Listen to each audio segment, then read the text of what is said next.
Pep fix LG net raft forming oral suspension heartburn and indigestion quick relief in just 3 minute long lasting relief for 4 hour safe during pregnancy. तो ये pregnancy में safe है, mint flavour है और ये sugar free है। तो इसमें शुगर नहीं है, इसलिए डायबिटीज़ के पेशेंट भी इसको ले सकते हैं। तो टोटल इसमें 200 ml है। तो आप इसको डॉक्टर की पर्ची पर से मेडिकल पर से ले सकते हो।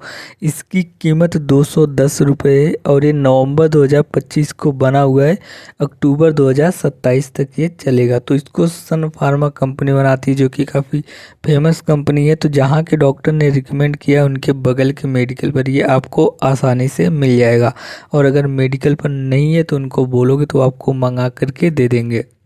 और अगर डोजेस की बात करें तो जो एडल्ट है और जो चिल्ड्रन 12 साल से बड़े हैं उनको 10 से 20 ml, और जो चिल्ड्रन 6 से 12 साल के उनको 5 से 10 ml आफ्टर मील, खाना खाने के बाद और सोते टाइम रिकमेंड किया जाता है एट बेड टाइम। तो दिन में 2 बार नॉर्मली बोला जाता है, सुबह और शाम को पीने के लिए। कभी कभी डोजेस कम या ज़्यादा किया जाता है। बड़ों के लिए नॉर्मली 15 ml दिन में 2 बार बोला जाता है। तो यहाँ पे ईच 5 ml कंटेंट देख रहे हो। Sodium alginate 250 mg, sodium bicarbonate 133 mg, calcium carbonate 80 mg। तो प्रिकॉशन एंड वार्निंग भी दिया गया है। इसको पीने के बाद अगर आपको कुछ एलर्जी वगैरह हो रहा है तो आप इसको ना लें।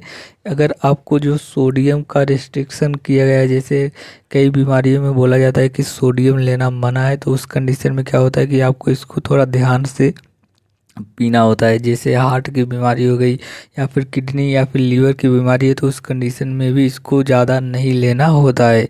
तो अगर कभी कभी क्या होता है कि दूसरी जो है दवाइयाँ चालू होती है, जैसे कि डायबिटीज़ की दवा हो गई, हार्ट की दवा हो गई या फिर कुछ और टीबी की दवा हो गई, तो उस कंडीशन में क्या होता है कि आपको 2 घंटे का गैप रखना होता है। जैसे क्या है कि डायबिटीज़ की दवा अभी आपने खाया, उसके 2 घंटे बाद इस सिरप को पीना होता है।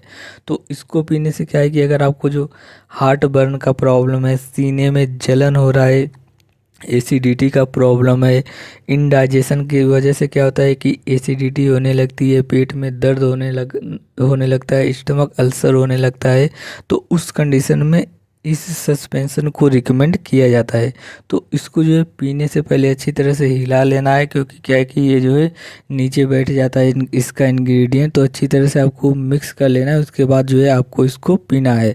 तो इसको जो है 5 दिन या फिर 7 दिन या फिर 10 दिन या फिर 2 हफ्ते तक भी इसको रिकमेंड किया जाता है। तो आपको जितने दिन रिकमेंड किया गया है उतने दिन पिएंगे तो क्या है कि आपका जो प्रॉब्लम है धीरे धीरे ख़त्म होने लगेगा। कई लोग क्या करते हैं 2-3 दिन पीते हैं, उनको आराम हो जाता है तो वो बंद कर देते हैं, तो क्या है कि प्रॉब्लम फिर से चालू हो जाता है। इसीलिए जितने दिन आपको रिकमेंड किया गया है उतने दिन पिएंगे तो जो है आपका प्रॉब्लम धीरे धीरे जड़ से ख़त्म होने लगेगा।